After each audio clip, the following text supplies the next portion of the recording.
যুগ শেষ। প্রায় অলমোস্ট 14 বছর তিনি ফ্রান্সের দলকে নিয়ে সময় কাটিয়েছেন এবং সফলতাও ব্যাপক আকারে নিয়ে আসছে। এই ফ্রান্স কেমন ভয়ঙ্কর সেটি আমরা জানি। এখন হচ্ছে জিনেদিন জিদানের যুগ। প্রায় 6.5 কোটি টাকা মাসিক বেতনে ফ্রান্সের জাতীয় দলের দায়িত্ব তুলে নিলেন জিনেদিন জিদান।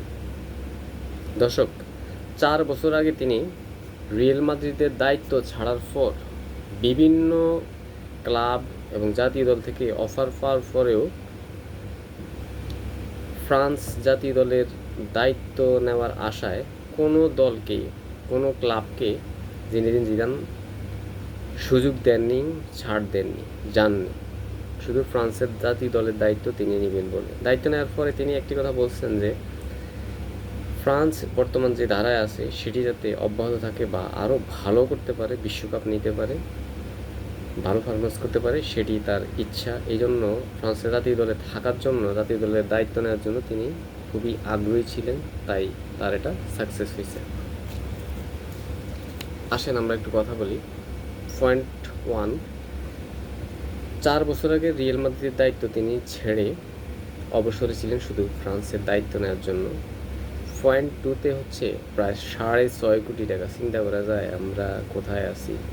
সে প্রায় মাসিক 6.5 কোটি টাকা তিনি পাবেন ফ্রান্সের জাতীয় দলের যে দায়িত্ব নিয়েছেন সেখানে মাসিক বেতন হিসেবে প্রায় 6.5 কোটি টাকা মাসিক।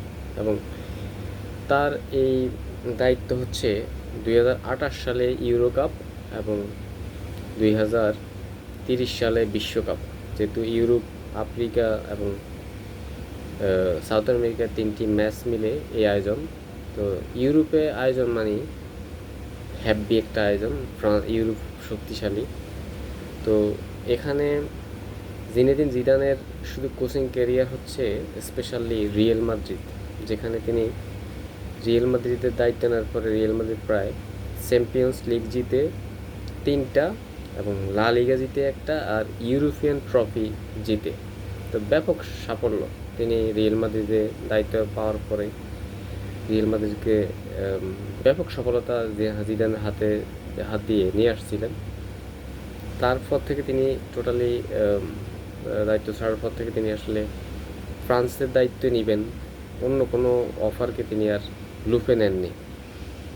দেশের প্রতি জিদানের কিন্তু একটা আন্তরিকতা সবসময় আছে, কারণ তিনি দেশকে ফুটবলেও যেভাবে দিয়েছেন এবং কোচিং স্টাফের দায়িত্ব থেকেও তিনি দিতে চাচ্ছেন।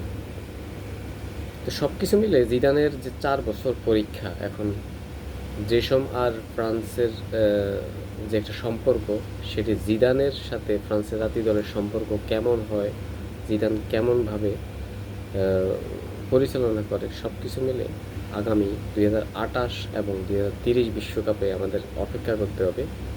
এবং আমরা দেখতে পাবো বাছাই করব আন্তর্জাতিক শিডিউলগুলোতে যে ফুটবল কেমন খেলে জিদানের অধীনে বা জিদান কীভাবে দলকে পরিচালনা করে, সেটি হচ্ছে মূলত দেখার বিষয়। শুভকামনা রইল জিদানের জন্য। তিনি একজন আইকন, তিনি একজন বিশ্ববিখ্যাত। এখন ফ্রান্সকে নিয়ে তিনি কী করেন সেটি দেখার বিষয়।